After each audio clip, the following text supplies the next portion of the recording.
said that we must be honest with each other. So the Kerry-Lugar bill have introduced the philosophy of civilian control on the security establishment of Pakistan. Do you want a civilian to head ISI? I need a very honest answer from you. I want the best person to head it. Do you want a civilian to head ISI? That, first of all, it's not my decision, but let me tell you, the CIA has been headed by both military and civilians.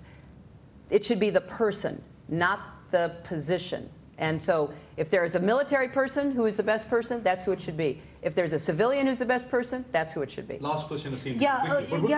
Very quickly. But the larger question is, in a democracy, at least as democracies have developed over time, it's civilian control over the entire enterprise, not necessarily, I don't want a civilian being the commander of our forces in Afghanistan or of Central Command, because that's a very different job.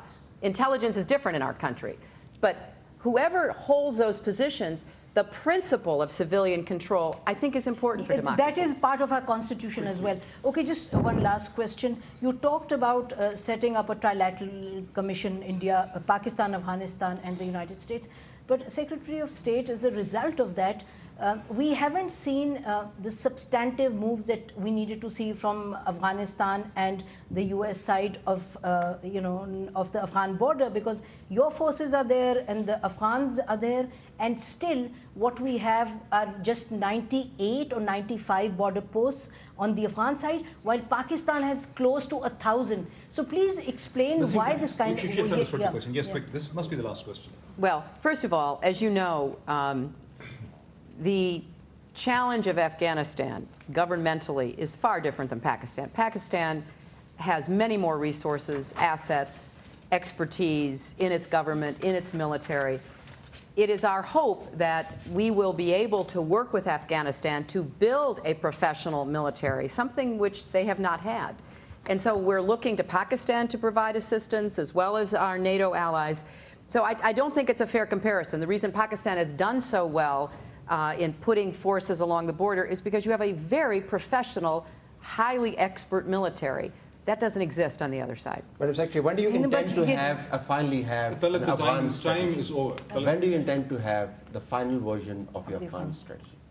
Well, you know, when the president said we would... That was in March. He said, well, he adopted the strategy, and the goals are not going to change. We are still committed to a campaign against al-Qaeda and their extremist allies, and to assisting the Afghans. By Christmas, will we have a but remember, when the president announced it in March, he said, we will reevaluate where we are after the Afghan election. The Afghan election is not over yet. But as soon as the Afghan election is over, you will see that. Before that.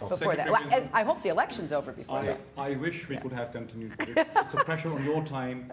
Thank you, all of you, for joining in this discussion, Secretary. Well, I'll tell you one thing. No one can doubt the free press in Pakistan. That's a very good sign. I wish you could actually tell us something to improve Pakistan's impression in the U.S. press, in the U.S. media. Well, we have to work on that too, and we need more exchanges like this. I mean, I wish... You must send U.S. journalists to the Pakistani tribal area so that they can see the ground reality. First-hand knowledge. And we need you, though, to come to the United States more, and to do forums, and to do... question and answer like this. Okay. It would be very helpful, and we'll try to set some of that up if you have, I mean, after I listened to Mohit introduce you all, you all apparently work 24/7. You're welcome to invite us, all of 6. Good. Well, we will. We'll figure out a way to do that. There are more than 6, by the way, in Pakistan. Oh, no, another misperception. Thank you. Thank you so much. Oh, thank you very much. Thank you so much for joining us. Thank you.